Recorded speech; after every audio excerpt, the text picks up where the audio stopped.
News alert. Israel is ramping up their ground operations in the Gaza Strip as Israel officially declares it is in the second stage of its war against Hamas.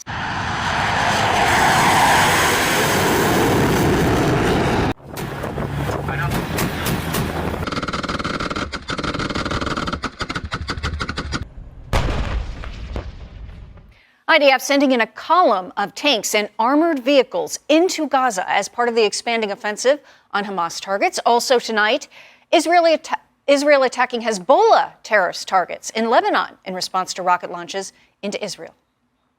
The objectives of this war require a ground operation. Achievements demand risks, and as we know, every victory comes at a price. Trey Yingst is live on the ground in southern Israel tonight. Trey, to you. Good evening. We understand the Israelis are operating again at this hour inside the Gaza Strip after yesterday it was announced that an expanded raid into Gaza would take place. It appears this is the early working of a ground operation. We have not yet been able to confirm this is the full assault on Gaza, but the Israelis have been hammering the northern part of the Strip with artillery units, naval shelling, and airstrikes. We watched throughout the evening as that was taking place. I want you to take a look. You can see behind me the Israeli Air Force continues to hammer the northern part of the Gaza Strip with airstrikes and tank fighters. They are working around the clock to destroy targets while they have ground troops inside. The amount of fighting along the border is the heaviest that we have seen since this war erupted on October 7th. You can hear the explosions there. 22 days into this conflict, the factions inside Gaza have maintained their abilities to fire rockets toward major population centers. Multiple times today, sirens were sounding in the central part of this country, sending hundreds of thousands of people to bomb shelters. Also, as the war cabinet spoke this evening, they were firing rockets. Israel's Prime Minister Benjamin Netanyahu addressing the nation and the world tonight, saying, quote, "It's our second war of independence. We will win." The Israeli Prime Minister trying to show the world this will be a long fight, not weeks, but months. Guys, back to you. Trey, before we let you go, thank you so much for your reporting there on the ground as well. There's this sense that this is the ground invasion that has begun, perhaps not the full scale.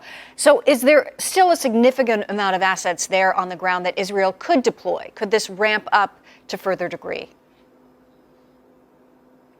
Absolutely. We are only looking at what's called the Givati Brigade that's participating in this expanded raid into the northern part of Gaza. There are thousands of Israeli soldiers all up and down the Gaza border. They have tanks, APCs, armored bulldozers, and they are preparing and waiting for those orders for a larger operation to begin. We should also note Yoav Gallant, the country's defense minister, said tonight that just a fraction of the Israeli Air Force is involved in the airstrikes against Gaza and the responses against Hezbollah along the border with Lebanon. So he's also looking to signal here to Israel's enemies around the world, including Iran and its proxies across the Middle East, that the Israelis maintain a high level of firepower. And we also know that the Americans have indicated support to Israel should this expand to a broader regional conflict. And so we're looking at a situation here where Israel is preserving its ability to strike other targets should this expand. And they also know that this is just the early days of a war that will likely take months to complete. Guys? Trey, it's Tommy. I wanted to ask you, obviously there's a lot of concern about the civilians on the ground there. We have a statement from an IDF spokesperson warning Gaza residents to relocate. I want to take a listen to the clip, and then I have a couple questions for you on the other side. Your window to act is closing. Move south. For your own safety, move south. This is not a mere precaution. Trey, what is the scope, if you know it, of the number of civilians that have been able to relocate, if they're able to? Any sense of what it's like on the ground for civilians and their ability to not only hear these warnings, but also get themselves out in time? It's a great question. Thousands of civilians have evacuated south after warnings that started last week from the Israeli military telling people to get out of northern Gaza. They dropped leaflets from planes and also sent out text messages to residents who live in the northern part of the Strip, telling them to go south. But each and every day, the military has reiterated these calls, telling people they need to get out of the way as this operation continues. The video there, it's interesting it was released by the Israelis today because reports indicate There is no cell service and no internet service in much of Gaza now. The services have been cut, and so the only way to get information out of the Strip is through people who have a SIM card and a cell phone that can connect to an Israeli tower or an Egyptian cell tower.